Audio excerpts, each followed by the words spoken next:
Dear students, this video belongs to a yellow-green alga, Vaucheria. So first we will see the systematic position, division Chrysophyta, class Xanthophyceae. इसमें जो main pigment है वो xanthophyll होता है जो कि yellow in colour होता है। जेंथोफिल के अलावा इसमें क्लोरोफिल ए भी होता है, ई भी होता है और बीटा कैरोटीनॉइड्स भी होते हैं। तो ये सभी पिगमेंट्स मिलकर इसको येलो ग्रीन कलर देते हैं।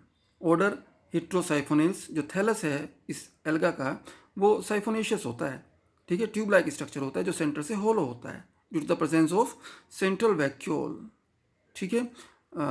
इसी होलो स्ट्रक्चर को हम क्या कहते हैं, साइफन कहते हैं। सो फैमिली वाउचेरिएसी हो जाती है, जीनस वाउचेरिया हो जाता है। अकरेंस देख लेते हैं, प्राप्ति स्थान कहाँ ये एल्गी मिलती हैं। Fine, so these are fresh water algae, साफ पानी मिलने वाले शैवाल हैं and found in the rivers, ponds and lakes, झीलों में, तालाबों में और नदियों में मिलते हैं। These are also found on wet land, ठीक है, नम सतहों पर भी मिलते हैं, वेट फार्मलैंड्स पर भी मिलते हैं। ऑटोट्रोफिक इन नेचर होते हैं, मीन्स स्वयपोषी, अपना फूड खुद जनरेट करते हैं with the help of photosynthesis. और इनमें जो रिजर्व फूड मटेरियल बनता है वो होता है leucosin, chrysolaminarin and oil. And now Vaucheria is represented by 54 species throughout the world. About 19 species, 19 species जातियाँ जो हैं वो भारत में मिलती हैं। उनमें से कुछ हो जाती हैं Vaucheria germinata, Vaucheria amphibia, Vaucheria sessilis and Vaucheria hamata. Fine, so अब हम स्ट्रक्चर देख लेते हैं, संरचना इसकी कैसी होती है। Okay, so here we are, these are thalloid, thalloid होते हैं, सिलेंड्रिकल होते हैं, ब्रांच्ड होते हैं, यूनिसेल्युलर होती हैं। फाइन, येलो ग्रीन कलर्ड होते हैं, मल्टी न्यूक्लिएटेड होती हैं, सिनोसिटिक एल्गी है, मीन्स पूरा थैलस जो बना होता है वो एक ही सेल का बना होता है, यूनिसेल्युलर होता है। तो इस तरह की एल्गी जो कि यूनिसेल्युलर होती हैं, ठीक है, पूरा थैलस एक ही सेल का बना होता है, उनको हम सिनोसिटिक एल्गी बोलते हैं। Thallus is filamentous in nature which appears as siphon, tube like structure का थैलस होता है जो कि हमने भी डिस्कस किया था। So now we see the structure of thallus.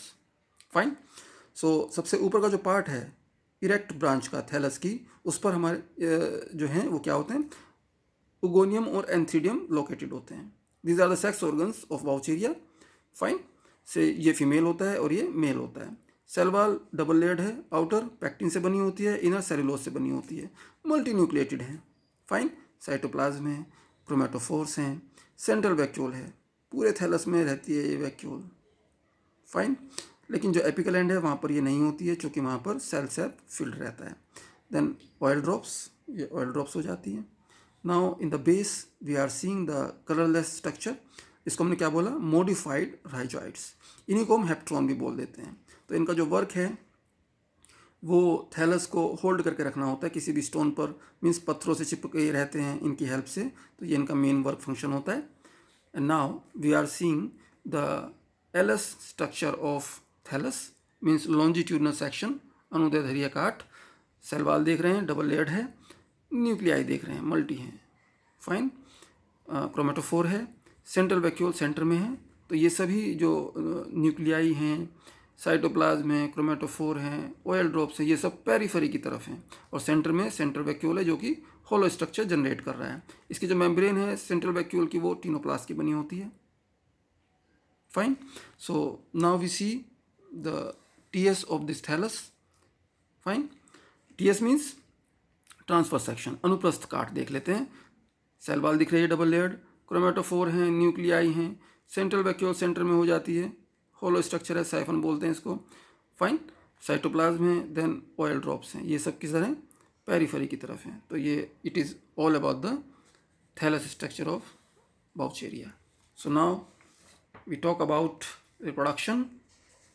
जनन वाउचेरिया में किस तरह से होता है। So in Vaucheria it takes place by vegetative reproduction, asexual reproduction and sexual reproduction. So पहले हम वेजिटेटिव देख लेते हैं। वर्धी जनन, it takes place by fragmentation, खंडी भवन के थ्रू होता है। In it the filamentous thallus separates, जो थैलस है वो सेपरेट हो जाता है बाय सडन जर्क, अचानक लगे झटके से, और बाय एनिमल्स इंजरी, जानवरों के द्वारा दिए गए घाव से। ठीक है, ये जो थैलस है वो दो में या दो से अधिक पार्ट्स में सेपरेट हो जाता है, जिनको हम क्या कहते हैं, फ्रैगमेंट्स कहते हैं। ये बाद में ग्रो करके नए थैलस को बर्थ देते हैं, ठीक है, बनाते हैं। फाइन, तो ये हुआ वेजिटेटिव रिप्रोडक्शन। अब हम एसेक्सुअल रिप्रोडक्शन की बात करेंगे, अलिंगी जनन की। तो अलिंगी जनन वाउचेरिया में जो है वो 3 तरह के स्पोर्स से होता है। तो पहला स्पोर हो जाता है synzoospore, second aplanospore and third is hypnospore. तो सबसे पहले हम बात करेंगे सिंजूस्पोर्स की। फाइन, तो here we are seeing the structure of synzoospores. Okay, तो these form by the erect branches of thallus. Fine, सीधी ब्रांचेस पर थैलस की ये लगे होते हैं। And this reproduction takes place in favourable conditions. Favourable conditions में ये रिप्रोडक्शन होता है। Fine, so at the time of the formation of synzoospores क्या होता है कि जो फिलामेंट थैलस है, ओके, उसकी जो इरेक्ट ब्रांच है वो साइज में फूलकर गोल हो जाती है। ओके, और ये गोल पार्ट बाद में सेप्टेट हो जाता है बाय सेप्टम, इसको पट बोलते हैं। और इसको हम क्या कहते हैं, अपर पार्ट को जूस्पोरेंजियम। इसमें जो न्यूक्लियाई हैं वो पेरिफेरी की तरफ मूव कर जाते हैं। फाइन, तो इसमें जो ईच न्यूक्लियस जो है वो 2 सीलिया के साथ यूनिसेलुलर स्पोर बना लेता है, जिसको हमने क्या कहा, zoospore. And all zoospores by combining with each other form multiflagellated compound zoospores। इनको हमने बोला multiflagellated compound zoospores। और ये कंपाउंड जो स्ट्रक्चर है उसको क्या बोलते हैं हम, synzospores।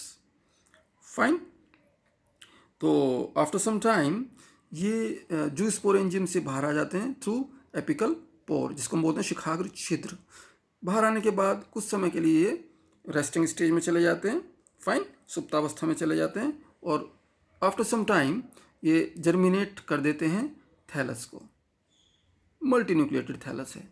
फाइन, तो ये जर्मिनेशन ऑफ सिंजूस्पोर के थ्रू हमने देखा वाउचेरिया में। अब हम बात करेंगे एप्लेनोस्पोर्स की। ये दूसरे तरह के स्पोर्स हो जाते हैं जो कि एसेक्सुअल रिप्रोडक्शन में हेल्पफुल हो जाते हैं वाउचेरिया के। It occurs in unfavourable condition. तो ये रिप्रोडक्शन अनफेवरेबल कंडीशंस में होता है, that is in dry conditions, means पानी की कमी हो जाती है, टेम्परेचर अधिक हो जाता है। And found in terrestrial species.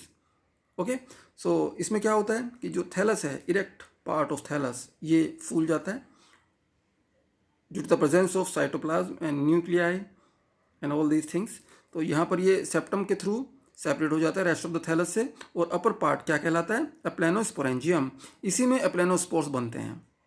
तो जो न्यूक्लियस है वो अपने चारों तरफ थिक सेल वॉल डेवलप कर लेते हैं आउटर साइड में, और बना लेते हैं क्या, एप्लेनोस्पोर। आफ्टर सम टाइम ये जो एप्लेनोस्पोरेंजियम है ये ब्रेक हो जाता है और यहाँ से एप्लेनोस्पोर्स फ्री फॉर्म में आ जाते हैं। तो यहाँ से हम देख रहे हैं कि जो एप्लेनोस्पोर है ये जर्मिनेशन के बाद थैलस को बना रहा है जो कि मल्टी न्यूक्लिएटेड है।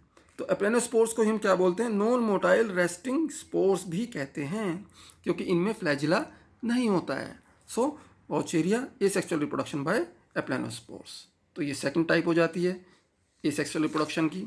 नेक्स्ट हो जाता है हिप्नोस्पोर्स। तो ये थर्ड टाइप है स्पोर की, जो कि मिलता है किसमें, वाउचेरिया में।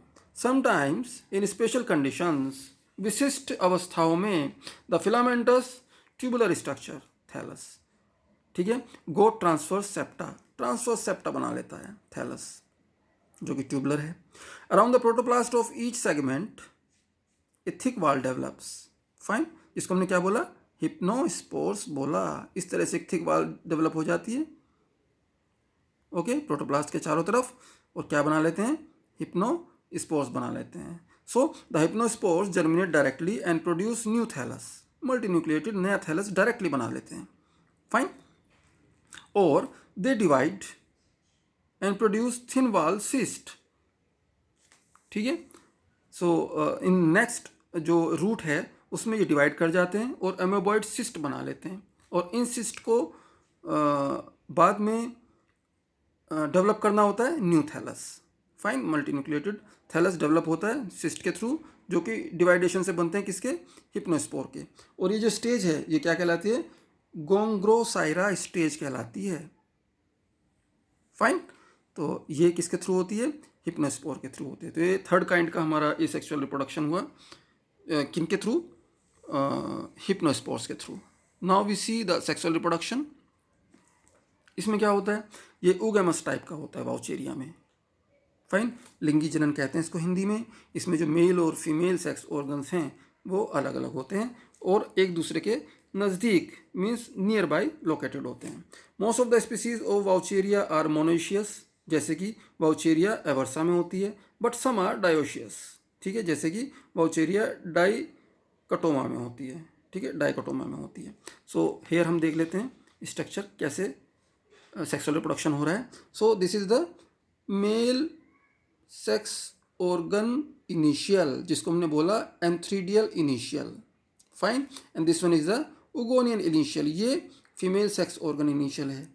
फाइन, साइटोप्लाज्म प्रेशर के थ्रू इसमें आने लगता है और न्यूक्लियाई भी इसमें आने लगते हैं और ये जो पार्ट है थैलस का ये फूल जाता है और फूलने के बाद हुक लाइक स्ट्रक्चर बना लेता है, ठीक है, और यहाँ से ये सेप्टेट हो जाता है, सेप्टम के through rest of the thallus से अलग हो जाता है और इनमें क्या बन जाता है? एंथ्रीडियम, ये स्ट्रक्चर एंथ्रीडियम कहलाने लगता है।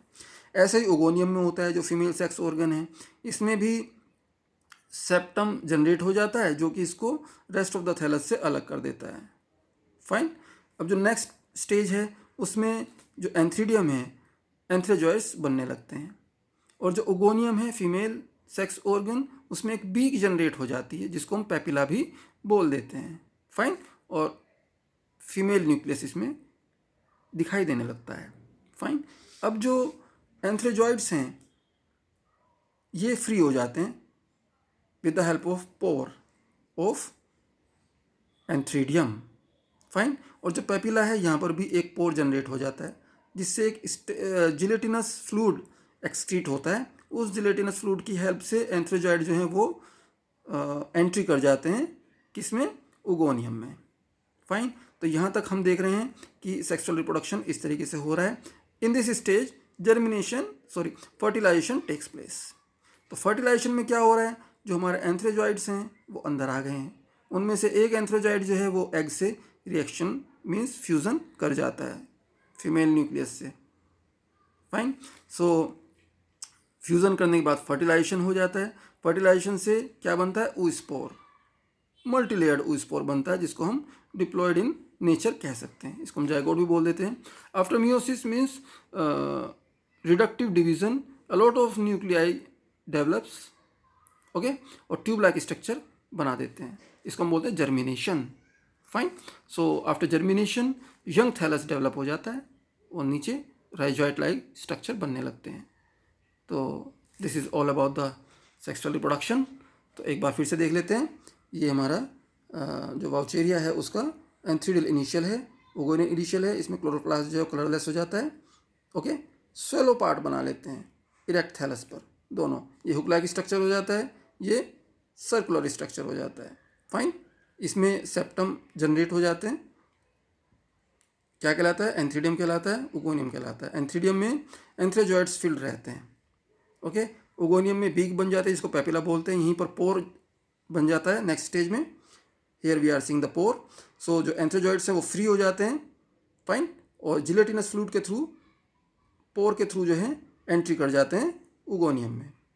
यहाँ फर्टिलाइजेशन होता है, एग के साथ जो एंथ्रोजॉइड है वो फ्यूज़न कर जाता है, फर्टिलाइजेशन कर जाता है और क्या बना देता है? oospore बना देता है जो कि डिप्लॉयड होता है।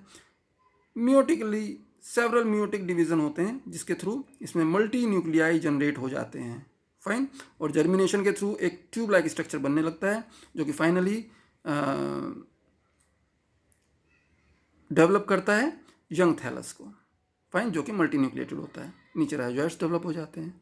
फाइन, तो that is all about the reproduction which is 3 types, जैसे कि वेजिटेटिव रिप्रोडक्शन हुआ, एसेक्सुअल रिप्रोडक्शन हुआ और सेक्सुअल रिप्रोडक्शन हुआ। Now we see the life cycle of Vaucheria. Asexual reproduction 3 तरह के स्पोर्स से हो रहा है, सिंजुस्पोर्स, एप्लेनोस्पोर्स और हिप्नोस्पोर्स। फाइन, तो ये हेप्लॉइड थैलस बना रहे हैं वाउचेरिया का। Now we are seeing the sexual reproduction. Oogonium, antheridium दोनों के दोनों सेक्स ऑर्गन्स हैं, ये फीमेल सेक्स ऑर्गन है और ये मेल सेक्स ऑर्गन है। एग बना रहा है, एंथ्रोजॉइड बना रहा है।